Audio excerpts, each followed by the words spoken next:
dan kehadiran Mas Ganjar ke Ibu Sinta yang ditemani oleh Mbak Yeni Wahid itu satu kalau boleh disebut sebagai strategi politik yang canggih ya, mendekati basis massa NU yang terbesar bukan hanya di Indonesia tapi juga dunia. Kurang lebih 50% orang Indonesia itu dekat dengan NU ya. Jadi kemampuan untuk mengkonsolidasi basis massanya sekaligus kemampuan untuk tanda kutip mencuri dukungan dari basis partai lain yang mengusung capres yang lain, itu yang akan menjadi kartu as dalam memenangkan Pilpres 2024.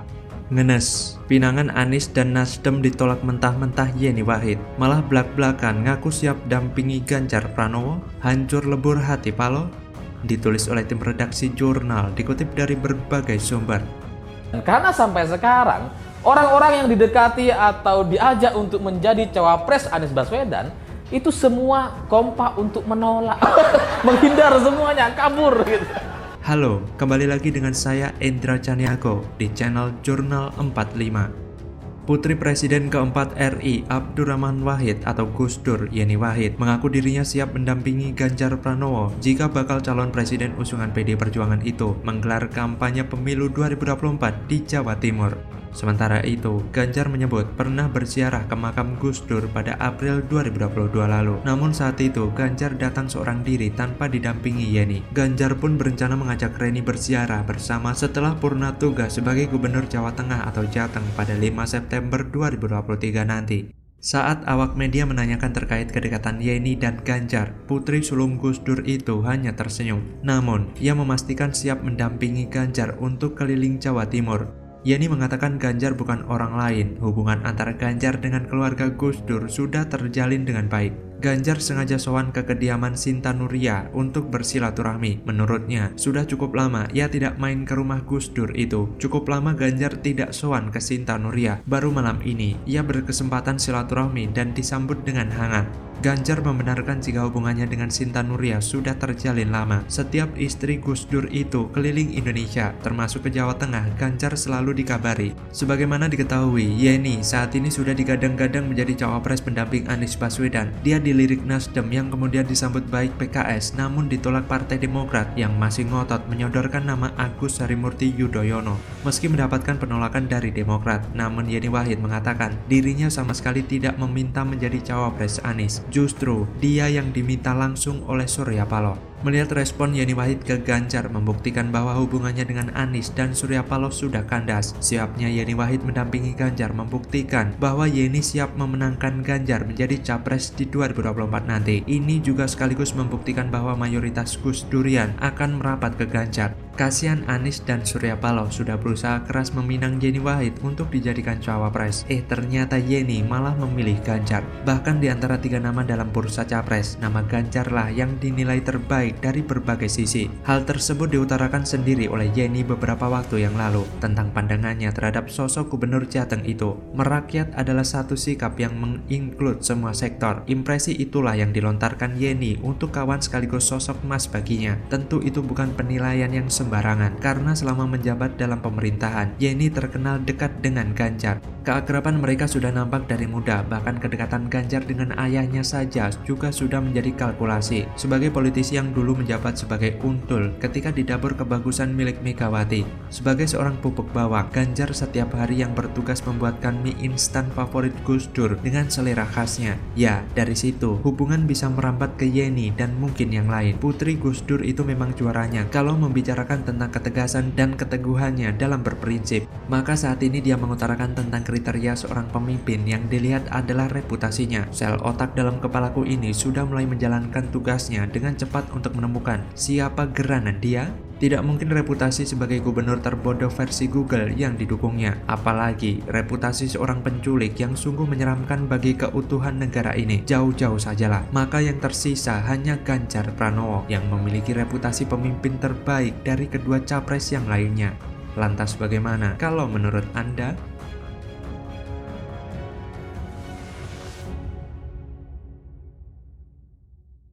Kami rasakan ya, tentang mereka nggak merasa ya itu kan urusan mereka. Tapi memang harus diakui tanpa bermaksud menyerang Pak Anies ya, ini hanya koreksi buat internal Pak Anies. relawan-relawannya dikendalikan lah. Jangan nyerang kami, jangan merendahkan, dan jangan ngacak-ngacak, ngobok-ngobok. Apalagi KSPI diobok-obok, KSPSI diobok-obok, sampai sekelas Sudirman Said turun tangan. Jangan deh, malah negatif. Bikin rusuh, Partai Buruh ngamuk, anggotanya mau dibajak Sudirman Said, tim ses Anies panik dan obok-obok KSPI. Said Iqbal langsung nyatakan perang terbuka. Ditulis oleh tim redaksi jurnal, dikutip dari berbagai sumber. Koalisi perubahan yang mestinya fokus memikirkan penentuan siapa cawapres Pak Anies malah membuat rusuh di organisasi buruh. Dan tidak tanggung-tanggung, yang melakukan obok-obok itu orang kepercayaan Pak Anies, anggota tim 8 yakni Pak Sudirman Said.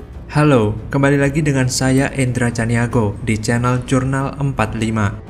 Presiden Partai Buruh sekaligus Presiden Konfederasi Serikat Pekerja Indonesia atau KSPI, Said Iqbal mengaku geram kepada Sudirman Said. Iqbal menyebut anggota tim 8 koalisi pengusung Anies Baswedan itu telah mengobok-obok internal organisasinya, bukan dari anggota. Iqbal bahkan menyebut Sudirman Said telah mengacak-acak para elit KSPI. Dia menyinggung kehadiran Sudirman dalam acara KSPI di Tegal, Jawa Tengah beberapa waktu lalu. Kehadiran Sudirman menurut dia sebagai pernyataan perang terbuka terhadap organisasinya. DPP Serikat Pekerja Nasional atau SPN, bagian dari KSPI, memang telah menyatakan dukungannya kepada bakal Capres Koalisi Perubahan untuk Persatuan atau KPP, Anies Baswedan. Deklarasi itu digelar di Plaza Hotel Tegal, Jawa Tengah pada Kamis 3 Agustus kemarin. Iqbal pun meminta Anies Baswedan agar turun tangan untuk mengingatkan timnya agar memiliki etika berpolitik. Ia pun mengancam Partai Buruh tak akan menyatakan dukungan kepada Anies. Iqbal mengklaim bahwa organisasinya memiliki massa yang besar. Ia juga meminta agar relawan Anies Baswedan berhenti untuk membuat gaduh di KSPI. Merespon hal itu, Sudirman mengaku tak bermaksud untuk mengganggu internal Serikat Buruh, khususnya KSPI. Ia mengaku menghargai sikap politik Serikat Buruh manapun. Sudirman mengaku hanya diundang untuk menghadiri acara deklarasi Serikat Pekerja Nasional atau SPN untuk mendukung Anies Baswedan di Pilpres 2024. Para pendukung Anies sepertinya sedang panik dengan elektabilitas Anies. Mereka akhirnya membuat manuver licik dengan menyerobot dapur rumah tangga orang untuk mencari amunisi guna menaikkan elektabilitas Anies. Akibat menyerobot dengan paksa karena panik itulah membuat pendukung atau tim sukses Anies disemprot dengan sumpah serapah dari KSPI. Akhirnya Nasdem dan koalisi pendukung Anies harus menuai badai atas perilaku politik yang telah berani memformulasikan kesembronoan mengusung sang troublemaker menjadi bakal calon presiden. Bukan hal yang tidak mungkin, aksi ini akan terus dilakukan para pendukungnya jika berhasil lolos dan mendapat tiket sebagai salah satu kandidat calon presiden. Kebrutalan pilkada yang terjadi di saat pilkada 2017 di DKI Jakarta seharusnya menjadi pembelajaran, bukan malah terus digunakan, di mana politik identitas dan politisasi agama sangat pasti akan menjadi strategi alternatif. Para pendukung Anies pasti akan berdalih dengan narasi-narasi bantahan. Mereka akan mengelak dengan membuat seolah-olah mereka tidak melakukan apapun, bersilaturahmi, dan bla bla bla. Padahal mereka melakukan konsolidasi untuk menaikkan elektabilitas Anies. Seperti itulah narasi yang akan terus dibawa oleh pendukung Anies. Narasi yang seperti itu akan terus dimainkan untuk mempengaruhi semakin banyak orang. Pendukung Anies memang sudah sangat jauh menyimpang dari nasionalitas.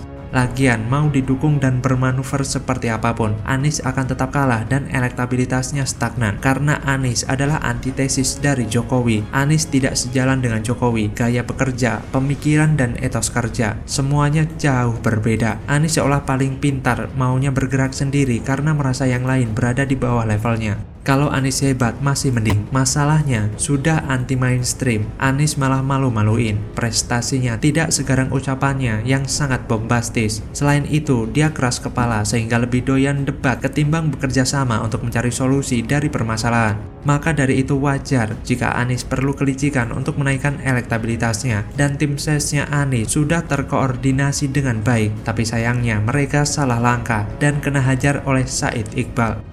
Lantas bagaimana kalau menurut Anda?